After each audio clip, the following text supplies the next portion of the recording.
All right. Good morning, everyone, and we are live. Thank you for tuning in to another Rogue Mornings. It is Friday, and very excited to kick the day off.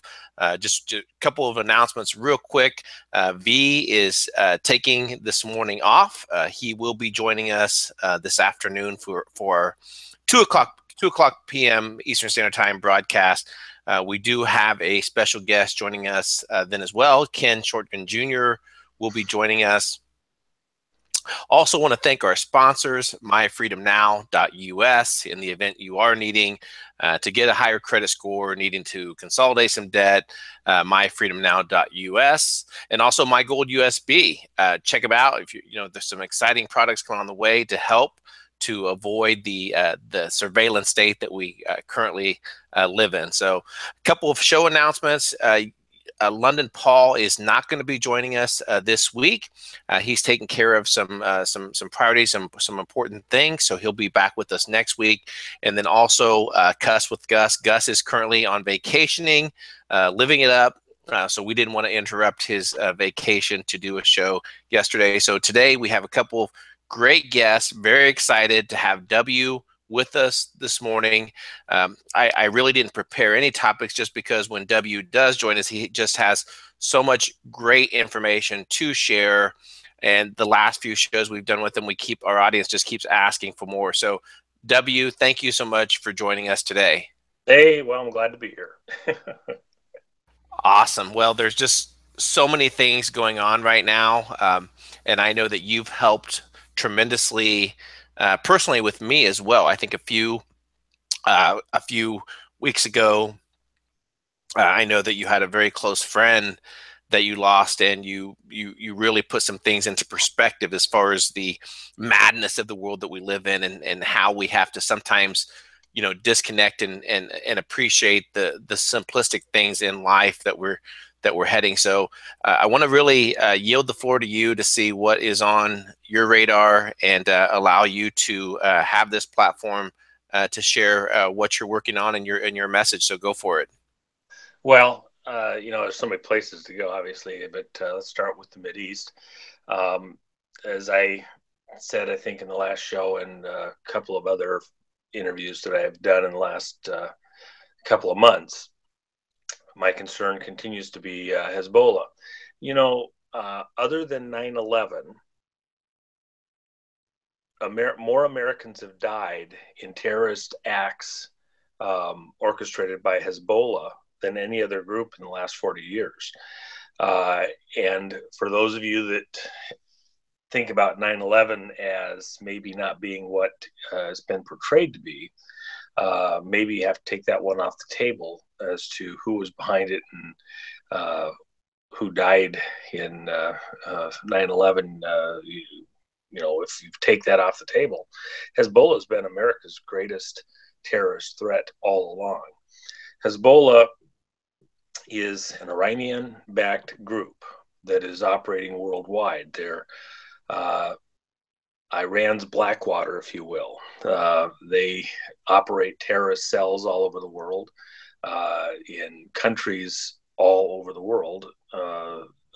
One of the numbers that was out there the other day that I thought was probably a little bit high, but after I thought about it more, I thought, well, maybe it's not so high. It was 60 countries. So Iran has forward operations using Hezbollah all over the world, um, all the way down into Argentina, throughout the Americas, uh, and across the Mideast. One of my very, very, very close friends, who is a billionaire in a Asian country, says that internally their greatest concern are operatives of Iran, which they don't call Hezbollah.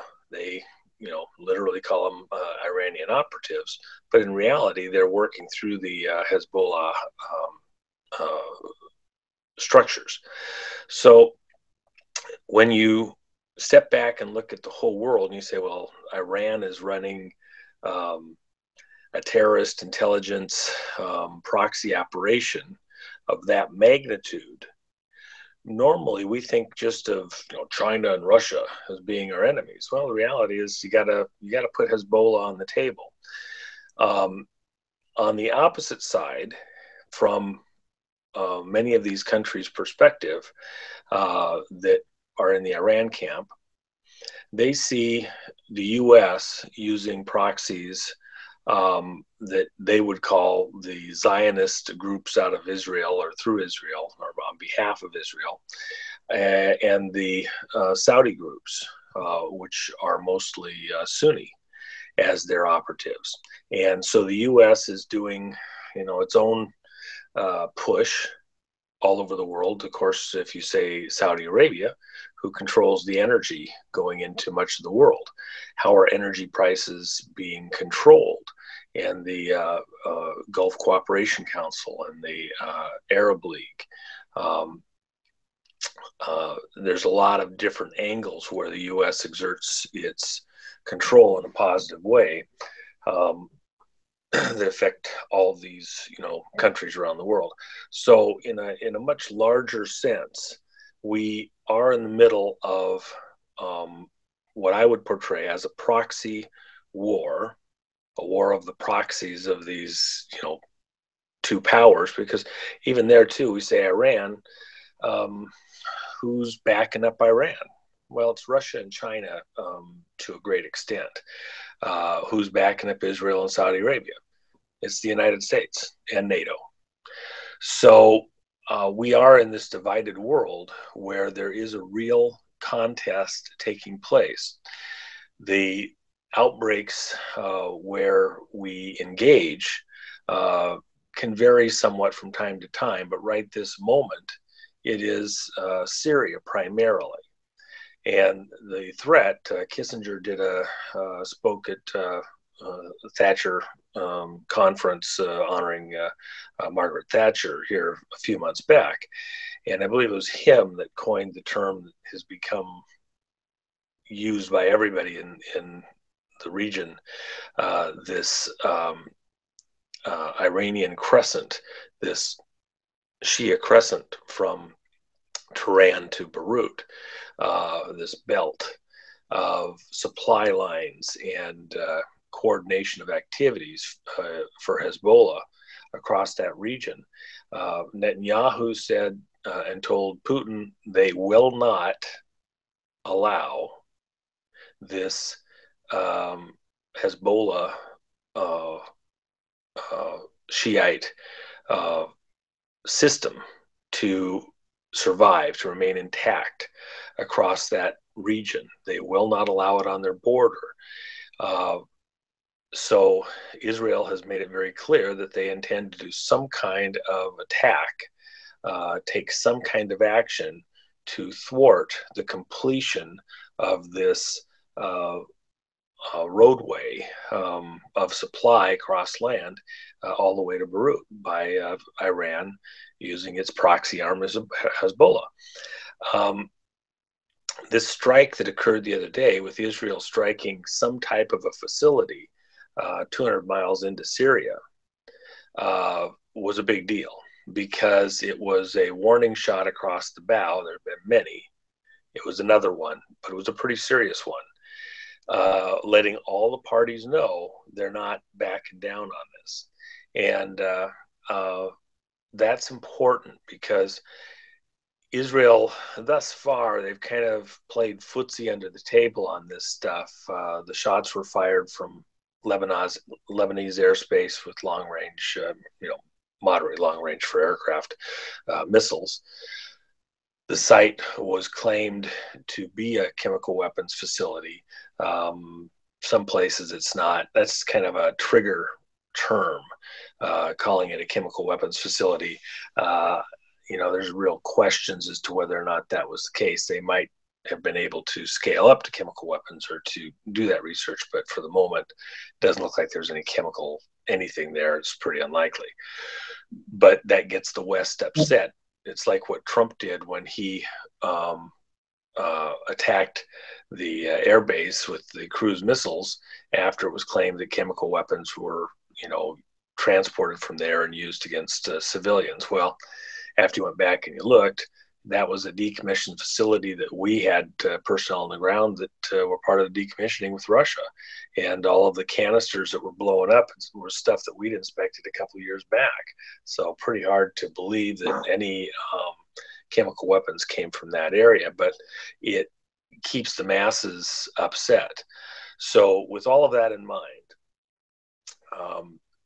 it does appear, I've been saying it for 2.5 years, that the fall of 2017 was when things would be coming together for some kind of a engagement, dust up, pretty significant action involving the various countries on the Hezbollah side and against Hezbollah, and that would be the point of contact. I still think that's probably on track. But does it have to be Syria?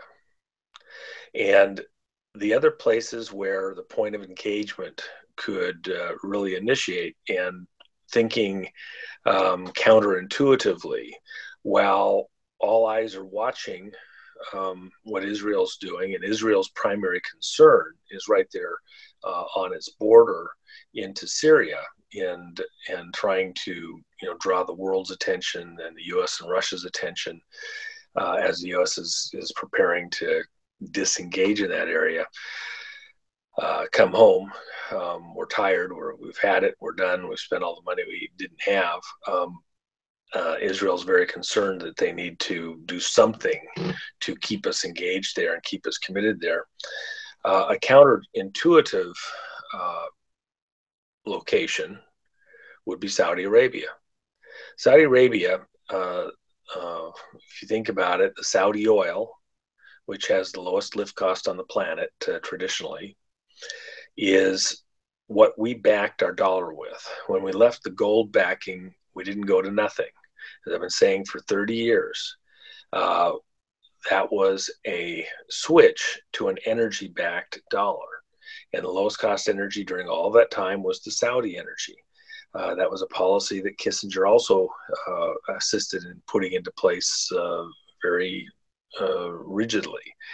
And so the dollar is backed by oil. And we have exerted our influence across the world very persistently, very consistently over these many decades since the Arab oil crisis in the early mid-70s, using oil as the weapon, the free flow of oil, the oil at market prices that were low enough for everybody to be able to afford, and bless our friends and hurt our enemies. And we used oil when we took down the Soviet Union. We drove the price of oil down so low that all of those companies and people that had ramped up the drilling of oil in the early 80s in Russia and the very Kazakhstans, etc., Georgia, all over the place, they literally just walked away from their oil production facilities and let them go to rust, things that they hadn't quite completed yet, because the price of oil went to the ground. We almost wiped out Texas at the same time because of the low oil prices, but we drove oil prices down as part of our strategy to take out the Soviet Union under Reagan, and as a prelude to tearing down that wall. Oil and energy to the world, what makes the world go round, have been our weapon of choice to get the control point of the world. An asymmetrical attack on the U.S. and its proxies would be an attack on Saudi Arabia that destabilizes Saudi Arabia and its ability to move oil and to control the other Arab states and other oil producers within OPEC in ways that not only drove the price of oil up, but affected the dollar because of our alliance with Saudi Arabia. And by the way, Saudi Arabia, if you want to get right down to it, wouldn't exist as we know it today if it wasn't for the CIA. It's a branch office of CIA. Anybody that doesn't believe that or understand that isn't really playing the game at the right level. And so when you attack Saudi Arabia and its ability to function, it's an attack on our covert activities all over the world. So, what could Hezbollah do? Hard to say. What would Iran do? Hard to say. But I would suspect that some type of an action there could be the one that nobody sees coming over the next weeks and months that causes some grief there. Could it be an attack on refineries? Absolutely could. Could it be missiles that we haven't seen put to use yet? Something unique and dramatic? It could. Is Iran going to do anything that invites direct action against them? Not a chance. They're working through proxies just like we are. Hezbollah, even there, they don't want to necessarily take a bunch of heat directly. So it's hard to say how this might erupt. It could be 9/11-ish in its instantaneousness. There's other vulnerabilities there in the area, stuff up in Qatar, Kuwait, Bahrain. Iran is gaining influence in Egypt, which we really ticked them off when Obama and crew and Hillary backed up the Muslim Brotherhood. And so all through that region, we have Yemen, which is in the middle of a, civil war like Syria was, and that was instigated by outsiders. And that war, Saudi Arabia and the UAE have put tremendous effort into countering that revolution. You could see something happen there in Yemen. So if you wanted to distract the world's attention from Syria, and if you wanted to keep the pressure off, Iran is winning, Hezbollah is winning, if you want to put it that way, because they're building up their infrastructure across Syria and Lebanon and Iraq, which, by the way, we spent $1 trillion, 4,500 lives, tens of thousands of troops with injuries,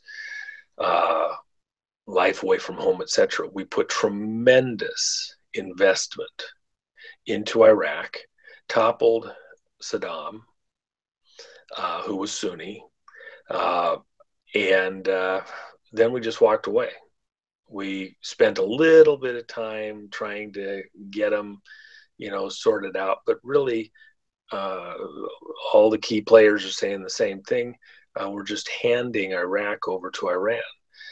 Southern Iraq is mostly Shia, and you can go anywhere around southern Iraq and the Iranians are everywhere. Northern Iraq, where the Sunnis are at, the Iranians have come in and displaced the Sunnis, pushed them out of the way, created a buffer zone, if you will. And they're running trucks of supplies into Iraq and being the, big helper to keep Iraqis alive and keep them from starving. They're running front companies. They've gone in with Iraqi partners into the banking system and using Iraqi businesses as fronts for Iranian operations to get a hold of dollars and to launder dollars. Remember all those billions that Obama gave to the Iranians just recently before he left office? The mixed currency. Yep, absolutely. Yeah. And so how are they functioning with that? What are they doing with that? They're essentially running their own type of a Red Cross operation into Iraq, buying hearts and minds and filling the shelves up and, taking control in all the places that matter in Iraq, including of oil and things like that.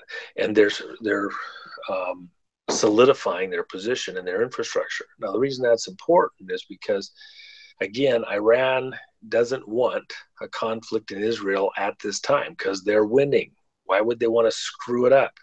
They're continuing to double down and gain momentum and strength.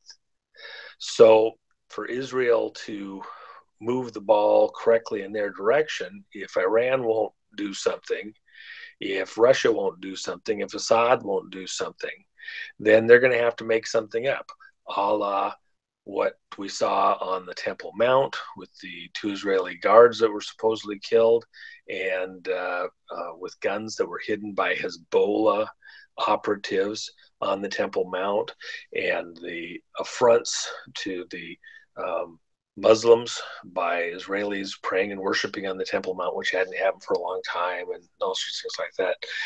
So Israel's strike here that just happened a couple days ago, along with other strikes, they've actually talked about that they've done, excuse me, over 100 strikes in the area in the last several years. They're poking a cattle prod in there, trying to get some kind of a response out of Assad, Iran, Hezbollah, the Russians, that would warrant some more significant response on their part. They also are running the largest training operation in 20 years in northern Israel right now, this week, and have been for the last couple of days, mimicking a Hezbollah strike of some sort in Israel that then results in Israel having to go after Hezbollah. They understand that's their main target. Israel has a history of doing attacks during these types of training operations, and because they're all formed up there ready to go. So we may yet see more attacks like the one that happened 2 days ago. If they don't get the proper response, they'll do another one and it'll be bigger. If they don't get something out of that, they'll do another one and it'll be bigger. And probably is going to claim chemical weapons every time, whether it's true or not. Conversely, and so anything that happens there is Israel prodding, or it's probably a false flag if it happens inside Syria or Lebanon, in order to just get this party going. Conversely, if something was to happen anywhere out in the eastern side of the area there, from all the way up into Pakistan and Afghanistan, which I think are very unlikely, but remote possibilities for various reasons, all the way down through Qatar, Bahrain, Kuwait, Yemen, Egypt. That's probably real, and it's probably Iranian backed ultimately, with Hezbollah of some sort, and it's intended to divide, spread thinner our military, intelligence, and diplomatic forces. If the U.S., remember, we virtually shut down the State Department. We had State Department people leaving in droves this spring because the Trump administration told them not to do anything without assistance. So, you had the articles about everybody sitting in the lunchroom and they, couldn't do any work because they'd been shut down. State Department has not been rebuilt to this point in time. They have very thin actual resources that they're willing to deploy. And so any kind of an activity that forces us to start doing some kind of serious negotiations or operations in that area is going to really draw down our people pretty rapidly. And most of those people are tied up where? Asia, Korea. So how are we going to suddenly ramp things up quickly? You're going to have to pull people out of other places because you don't have very many trusted people to draw from. It's not that we don't have people. We don't have people that this administration trusts for good reason. So if you're Iran, if you're Russia or China, you have to almost think of this, Putin plays a chess game, China plays a ping pong game. So what we're going to get faced with is some variation of ping pong and chess that Iran's going to try to orchestrate against us to draw us away from Syria, to draw us away from northern Syria and Iraq, where they are digging in, they're building out, and they don't want to be stopped, and they're not ready to have an engagement. Israel, the US, NATO want that engagement sooner than later because the U.S. forces don't have to leave then, allegedly. The Israelis get us to stick around and stay in the game, which means that they're risk danger when the fight does come, and there's a fight coming with Hezbollah. We're there ready to go.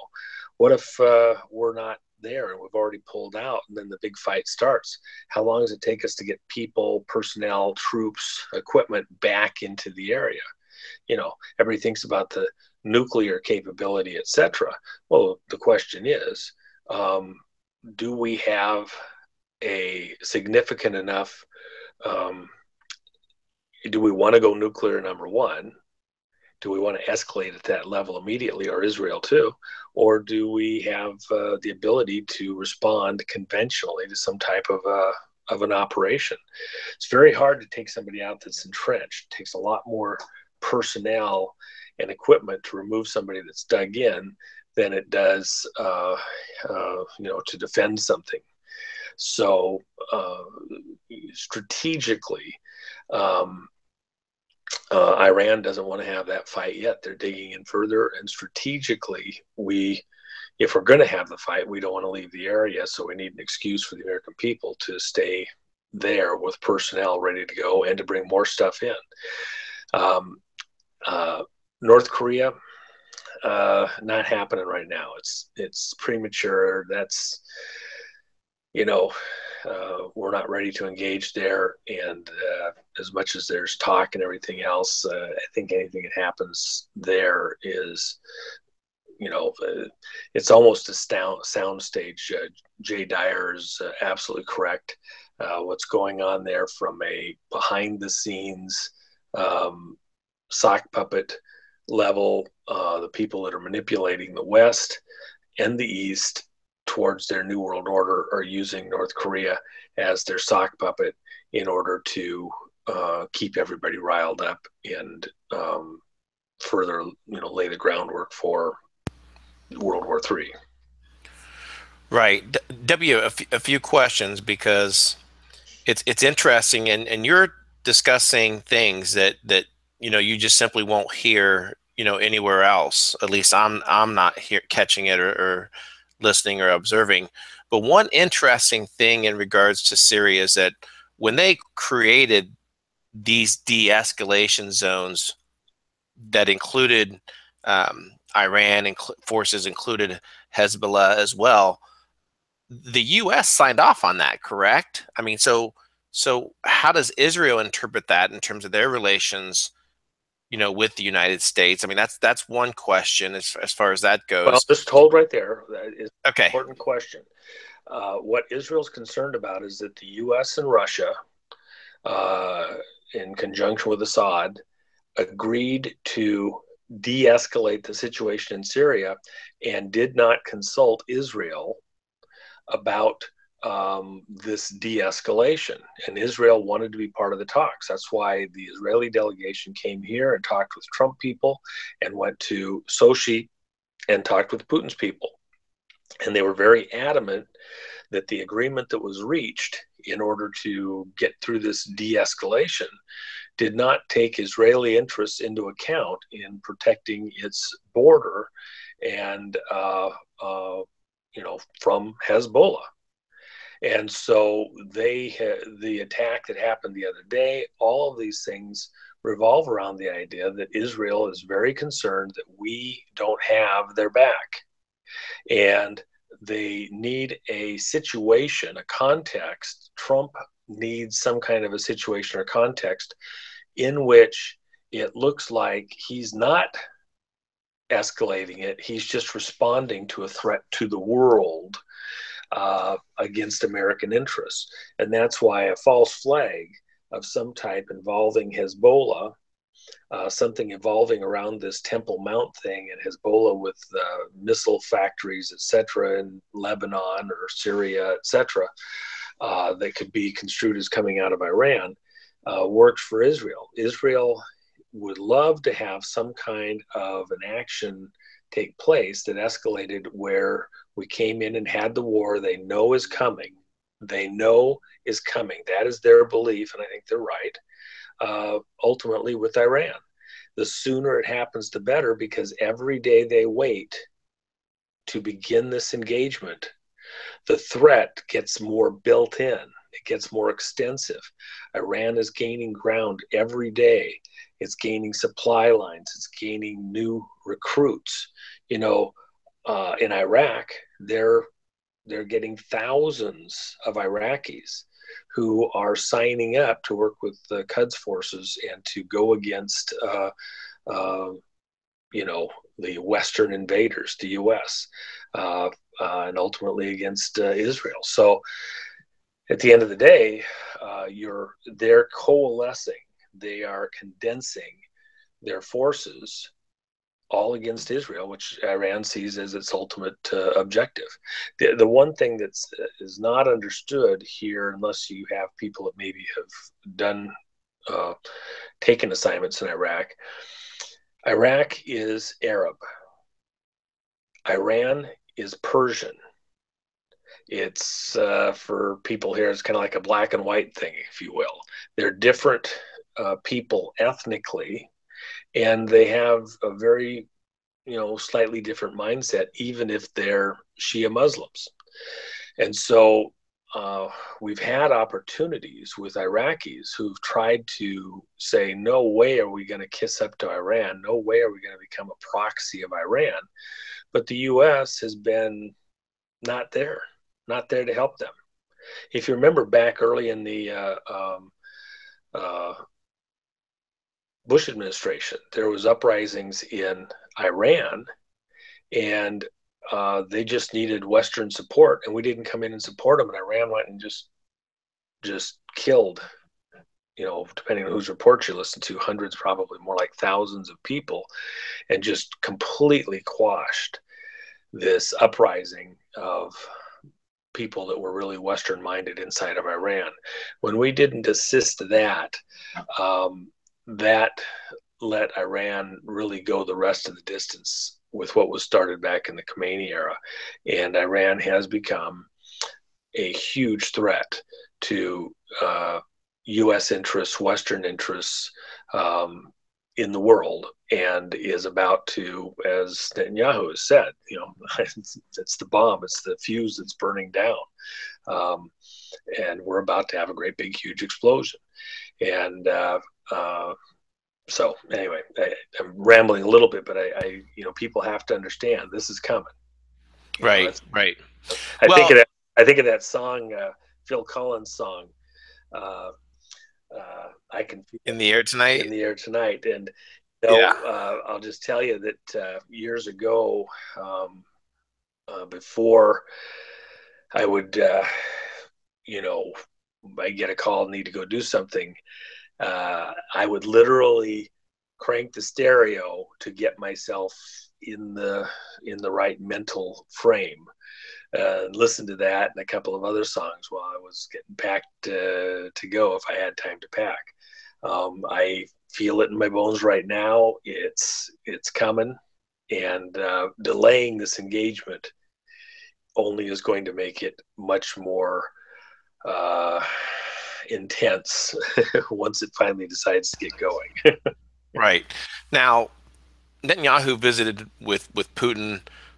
Putin and Lavrov have assured Israel, listen, this is how I'm interpreting that we have Iran under control. We have Hezbollah. You don't have to worry about your national sovereignty. But the thing that concerns me about all this, W, and I want your thoughts on this, is that Netanyahu is under a lot of inner turmoil himself.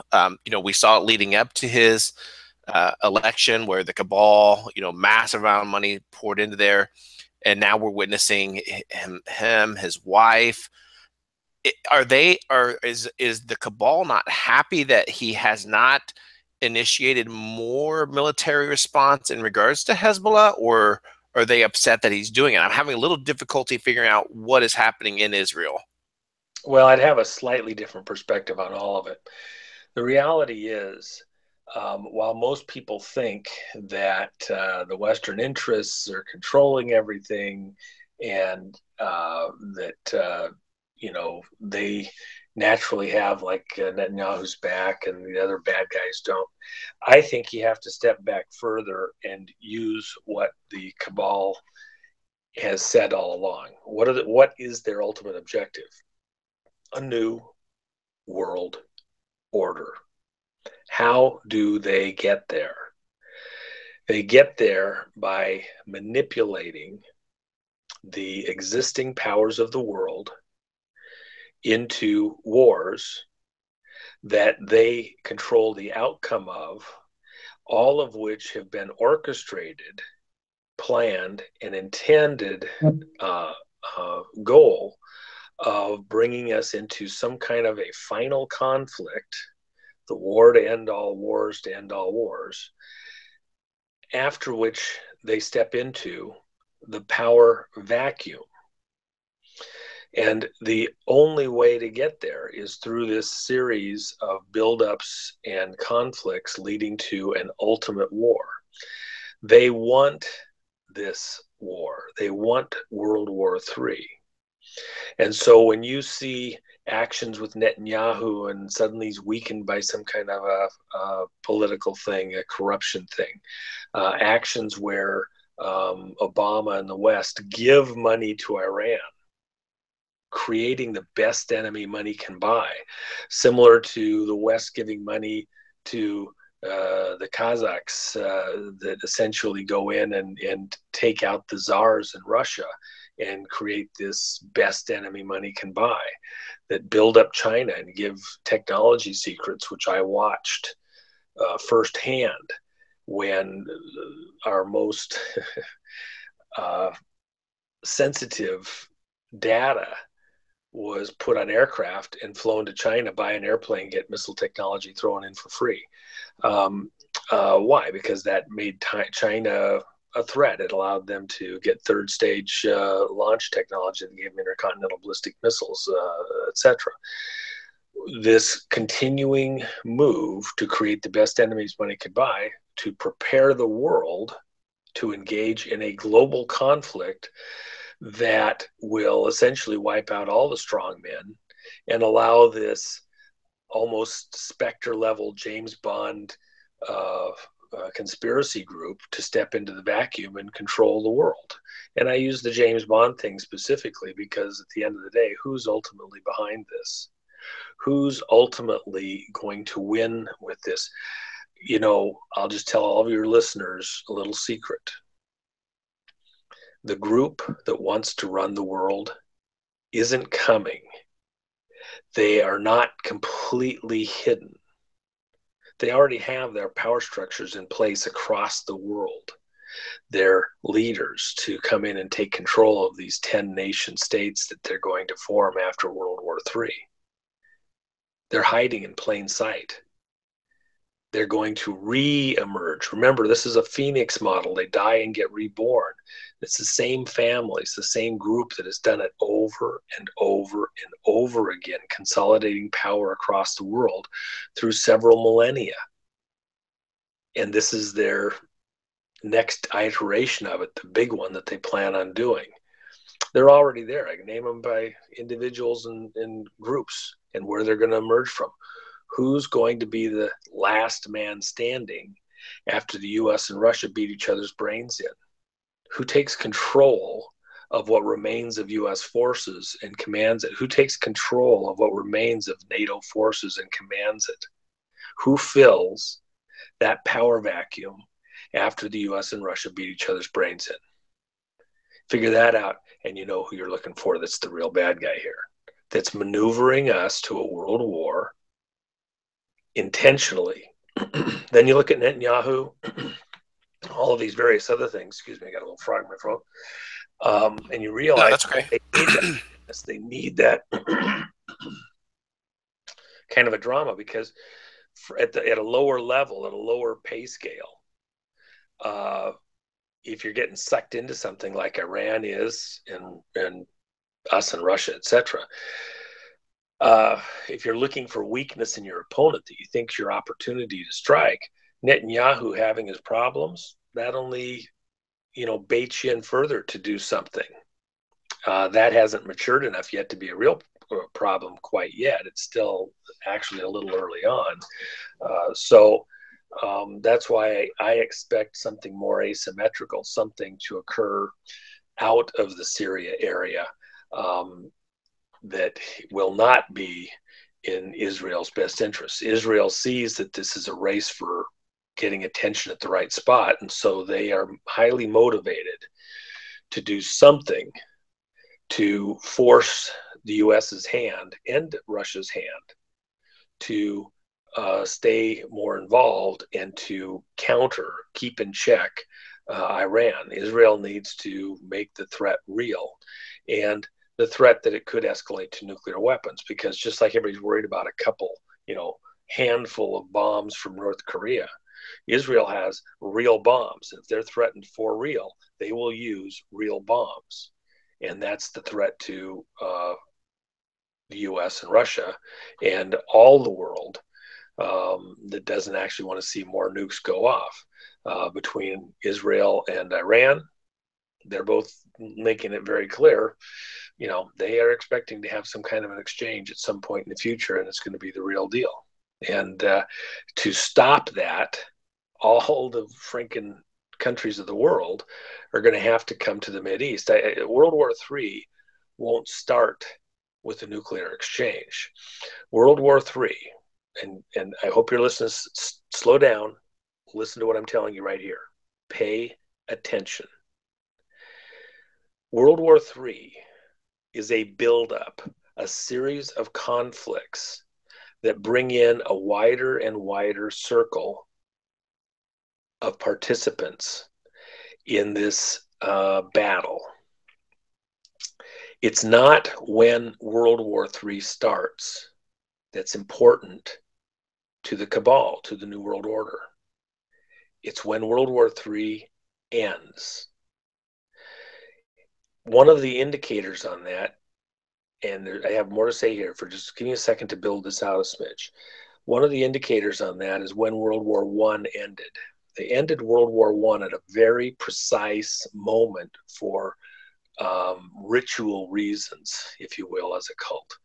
And that was they ended World War I at 11 o'clock in the morning on the 11th day of the 11th month, 11/11/11. And that's when the firing stopped and the war was over. Why was it negotiated to end at that exact specific time in that way? It was a message about what was coming in the future. It's not about the beginning of the next world conflict. It's about the end of the next world conflict. This group that wants a new world order has been manipulating the world in this direction for well over a century. And in some ways of looking at it, perhaps over millennia. But why is it important at the end? Because World War III ends with a nuclear exchange. And part of the reason that's important is because that nuclear exchange can't happen at just any old time. On the physics, something that's not widely known, there's people that want to disagree with it. I would just recommend you go look at Cali. I believe Bankster Babe is putting something together right now concerning this. But on the physics, certain of the nuclear devices don't require timing to be as precise as other devices. It has to do with the physics that are used and the way that the devices are triggered. But the nuclear devices do have to have certain celestial alignments in order for the physics to work. So when you hear people talking about, the president's going to walk in, he's going to push the button, he's going to grab the briefcase, and they're going to send the volleys of nuclear arms. The reality is that you can't just have a nuclear war effectively with good yields any old time you want to. In order to get maximum yields, you have to do it at very precise times related to celestial mechanics, the physics, if you will. And so in order to get maximum yields, to get any yield at all in some cases, if you're outside of certain windows, which are very tight, nothing's going to happen. You're just going to get little fizzles, a dirty bomb, etc. So World War III, in order to happen, has to happen with exacting precision.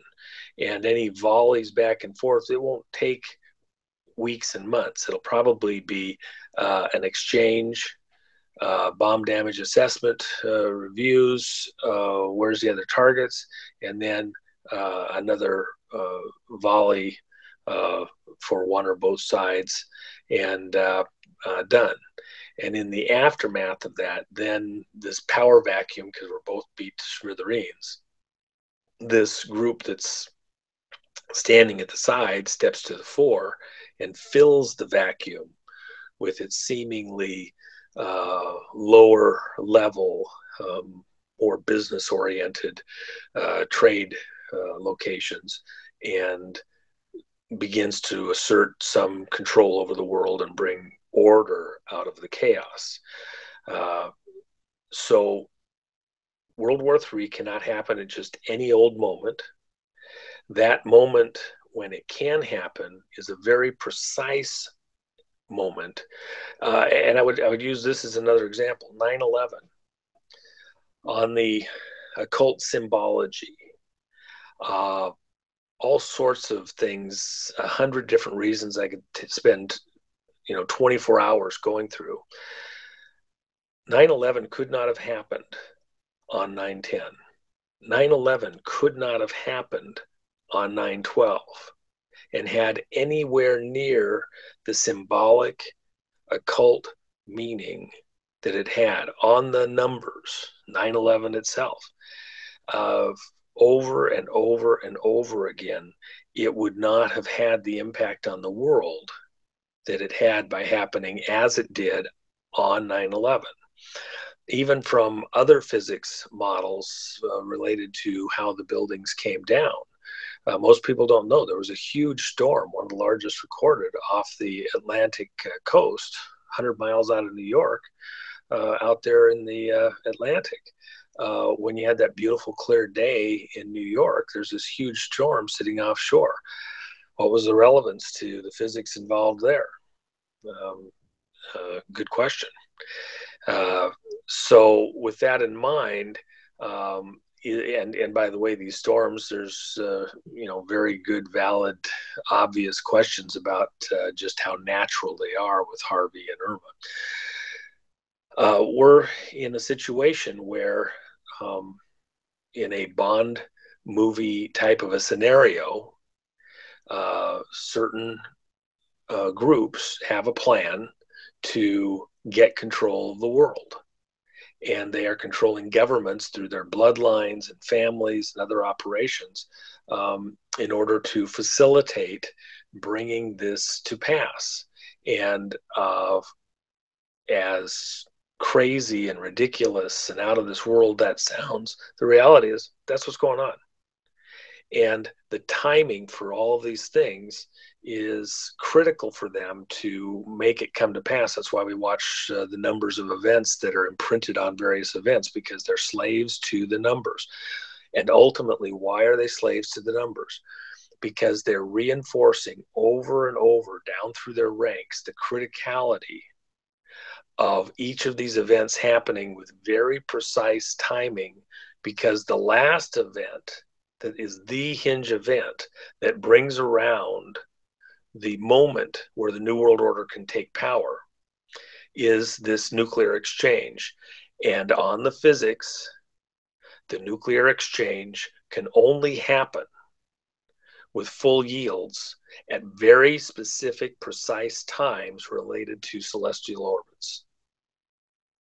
So they have to work towards that moment. It's a countdown to that moment. Remember your Independence Day movie. The whole point of the thing was it was a countdown to the action beginning to take place, the attack beginning to take place. In this case, though, World War III, it doesn't matter as much when it starts, although that matters. It doesn't matter as much when it starts. It only really truly matters with exacting precision when it ends, because it ends with the next series of nuclear exchanges on planet Earth. W, let me ask you, we're observing some major change of events. One that is occurring is Saudi King Salman is preparing for the very first time ever to go to Russia to meet with Vladimir Putin. In the event that the Saudis work with Russia to negotiate a change in the petrodollar, a change to line up all the parties, and it was just announced an hour ago that King Salman is actually coming to the United States in January to meet with Trump. Is there an opportunity, a window there that perhaps that a realignment of truce could occur, that possibly the parties come together and say, listen, as far as the Middle East, the change is going to occur. I mean, because let's face it, if the Saudis pivot towards Russia, Aramco deal goes, to China, to Russia, they go off the petrodollar system, and the Saudis accept the fact that under guidance of a change out of U.S. supervision to a Russia and China backed system, that perhaps an era of peace could happen in the Middle East, or not? Or am I way off base on that? Well, certainly there's going to be all sorts of gyrations, which every one of them is going to promise to be the deal that brings peace finally to the Mideast. Even this decision to have these meetings, to do this travel, tells you how vulnerable the Saudis feel in their current situation, and about the U.S. and NATO staying engaged and in support of them. They are feeling the ground moving away from under their feet, and they're reaching for any kind of assistance support. In fact, that's part of the reason why I say, as crazy as it sounds to some folks, that Saudi Arabia is vulnerable. The reality is you have different factions inside Saudi Arabia that see the only way forward being some type of realignment with Russia and China. And you have other factions that see no possible way that they can do that because their interests are so tied to the U.S. Remember, it's called Aramco, Arab American Oil Corporation. Those alliances have classically been Rockefeller, and of course Rockefeller is really his crowd is who's running CIA, and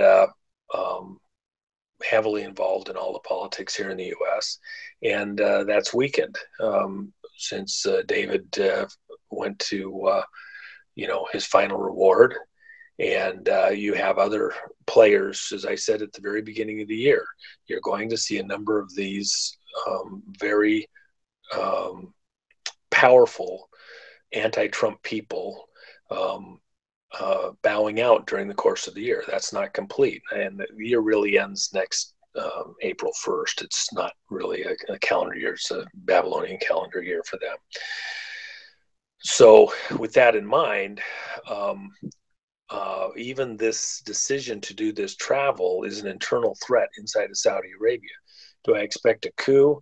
I wouldn't call it a coup necessarily, but there's going to be real shifting sands inside that government related to the Yemen war, the control of oil prices.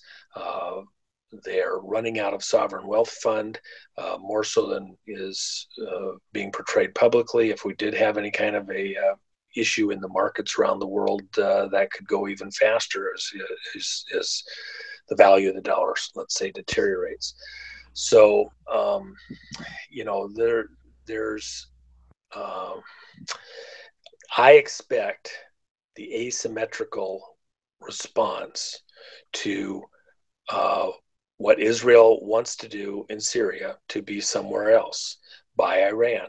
Iran is going to help and push some type of an activity that draws the world's attention and the US's ability to respond diplomatically, militarily, and economically away from Syria.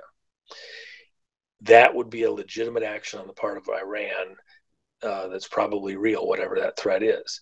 If I'm looking for a false flag, it's probably going to be initiated by Israeli operatives, and it's going to be Lebanon, Syria, and it's going to be intended to suck us into something in that area. So I'm not professing to be a prophet or have some secret intelligence or something. I'm just looking at the situation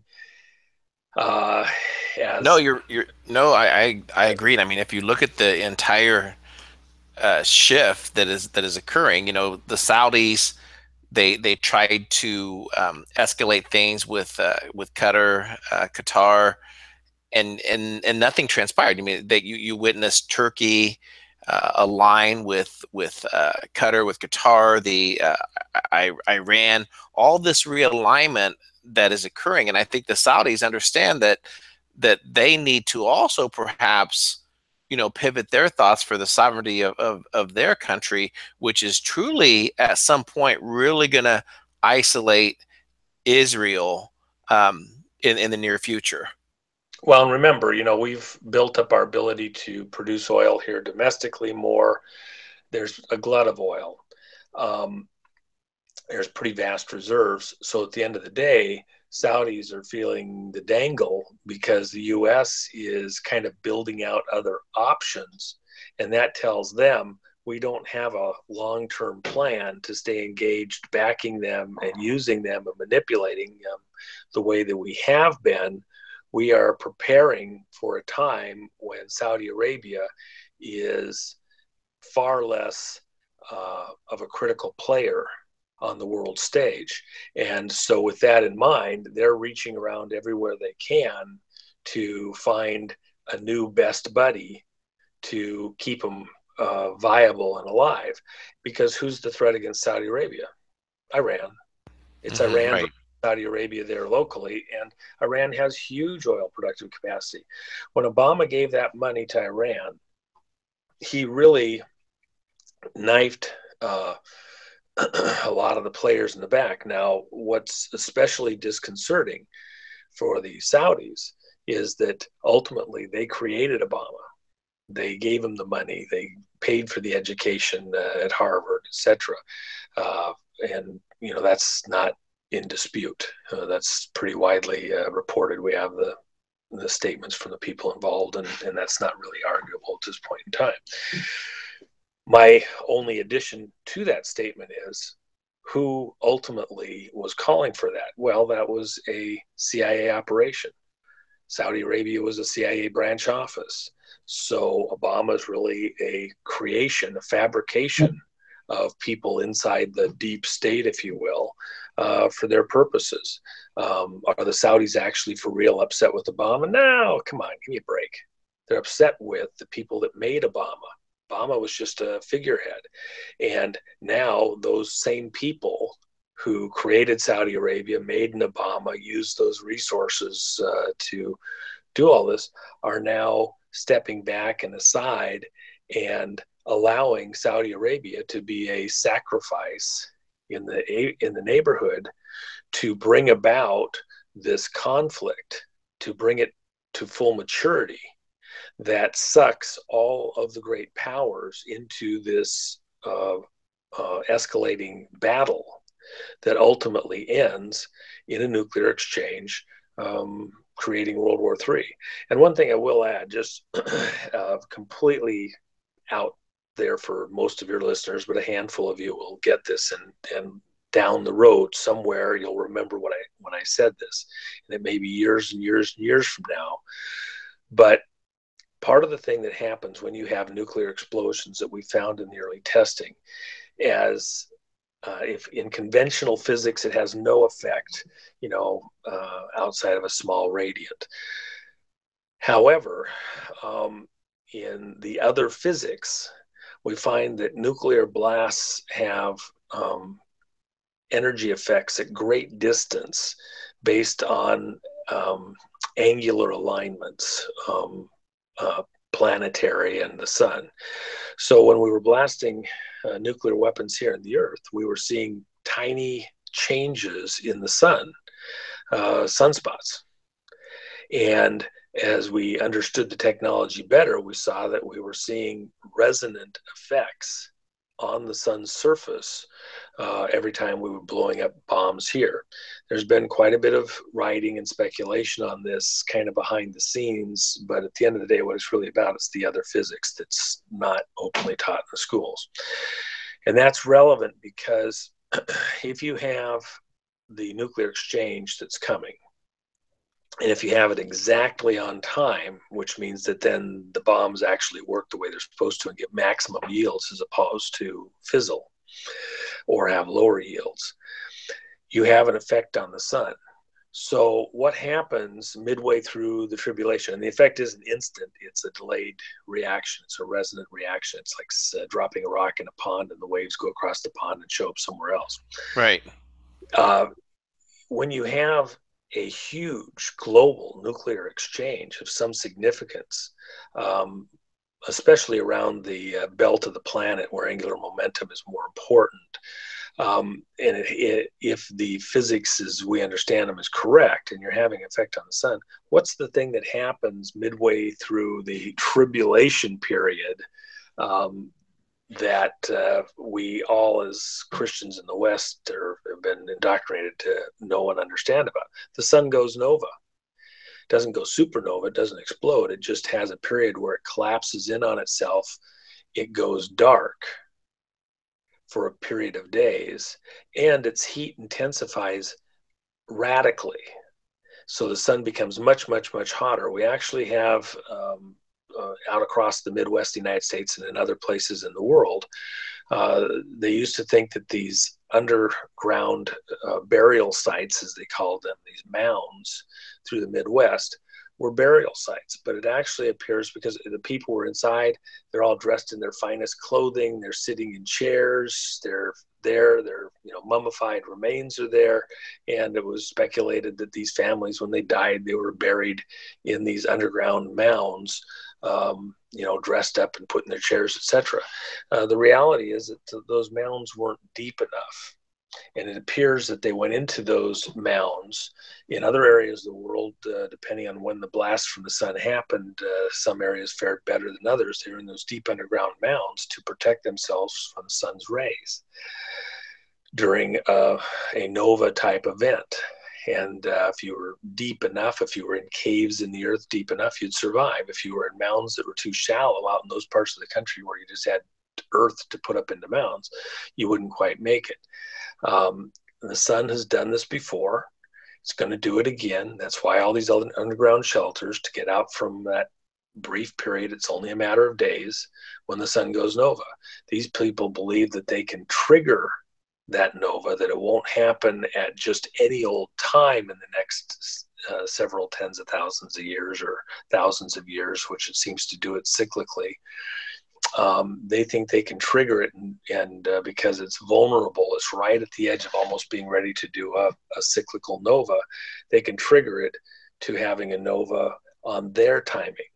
And so these nuclear blasts happening at a very precise moment that can't just be any moment. The excuse of having World War III come to a climax at a very exact instant is critical to their operations. It's the excuse for having this nuclear exchange at very precise locations on the earth. I would even say to your listeners that even the location of cities where nuclear bases are located, or military bases are located, etc., is not happenstance, because they're very precise windows in which these nuclear detonations must happen to have the maximum effect, the maximum yield, the maximum effect at a distance. Think of leverage. They're highly leveraged events in this other physical realm, designed to trigger the sun to go nova at a very specific window in order to reinvent the world, cleanse the world, sterilize. And they survive, walk back out from their underground locations, and pick right up where they left off and continue on. And if you lose a few billion in that exchange, you know, it's you got to crack a few eggs to make an omelet. That is the way they think. They are Right. a cultist, they are a cult, and they have a plan. And you have to think in those kind of terms in order to protect yourself, to anticipate, to try to get out of the way of what they're doing. And that's the threat that's against us. So when you look at all these little things and you think about you're saving a couple silver coins and stuff like that, maybe you got to think a little bit bigger. There's a divine component, though, and the only thing I would add is the best laid plans of mice and men. Let's go back to our Bond movie. The bad guys don't always win. Right. Yep. Absolutely. Absolutely. Very good. And yeah, I tell you what, once Bankster Slayer gets that out, I think I would be definitely interested in learning more about that. So, W, thank you so much for being here today. Really appreciate it. I know it's very early in the morning for you, so thank you so much. And any closing thoughts, W? Uh, say your prayers. Enjoy life every day. I tend to have these heavier conversations with your listeners, but the reality is, um, we're still here, and there's a lot uh, of things that have to happen. So it's not the end of the world. Uh, Even when it is the end of the world, it's only the end of the world as you know it. Doesn't mean it's all over. And a lot of us are going to be there on the far side. I hope that even having these kind of thoughts and conversations will jar your listeners to think about, where or how they might position themselves to be the ones that are there to put things back together again after these maniacs, these very insane people have their day in the sun. And in the meantime, I'm going to have a great breakfast here in a few hours, and I'm going to enjoy a beautiful cup of coffee. I'm going to do some fun things today.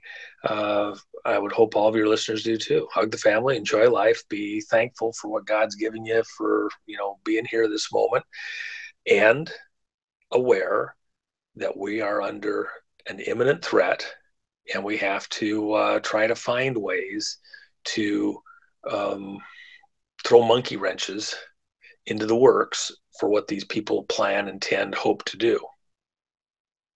Correct. Correct. All right. Yes. And for our listeners, we will be back at 2 p.m. Eastern Standard Time with Rogue Money Radio. V will be back for that show, as well as joined by Ken Shortgun Jr. Just also want to just send a message out for thoughts and prayers for everyone in Florida, those impacted by Irma. Also, the islands, just a lot of devastation occurring. So, Well, and by the way, and the quake that just happened on the down in Mexico a few hours ago. And let me just add one quick thing, and sure, sure, sure. I hate to drag it out for your listeners, but there's a fault that runs around the Ring of Fire all the way across the west coast of the U.S. and out across over into up in the Aleutian Chain in Alaska and down through Japan over to Indonesia and back around over into South America, up through Mexico City and to the west coast of the United States. That's very critical because the fault has been relieving itself systematically through a series of quakes everywhere except the west coast of the United States, from about Central California up to north of Vancouver Island, the very southern area of Alaska. So we've had all these quakes everywhere else relieving the fault. That section on the west coast has not relieved and is due for a big one. And if we're lucky, we'll get a handful of smaller quakes over the next many months. But we could very easily have a monster here on the West Coast at any point in time. In fact, some of the work that I've just done, even just in the last few days, is related to that. So if you're on the West Coast, pay attention. Get the big heavy stuff off the walls. Don't put the babies in front of the TV where they can have it fall on them or something like that. It can happen on an instant. Usually happens near a full moon, and we've got high tides and full moons here on the West Coast over the next 3-4 months that are kind of bigger than normal. That's usually when you get something like this. So I would pay very close attention, and that's not voodoo physics or whatever. There's pretty good science on this. So just a note of caution while they're worried about hurricanes down in the south and east. Here on the West Coast, we're in a window where a pretty good sized one could very easily happen. Yeah, and what you just said is very true, W, because in fact it's not widely reported as the quake in Mexico, but several small swarms of earthquakes and things have been reported in Idaho, several states out there. So yeah, just be mindful of that. But thank you, W, so much for a great broadcast. Thank our listeners for being here, and we'll be back at 2 p.m. Eastern Standard Time. And W and I are over and out. Take care, everyone.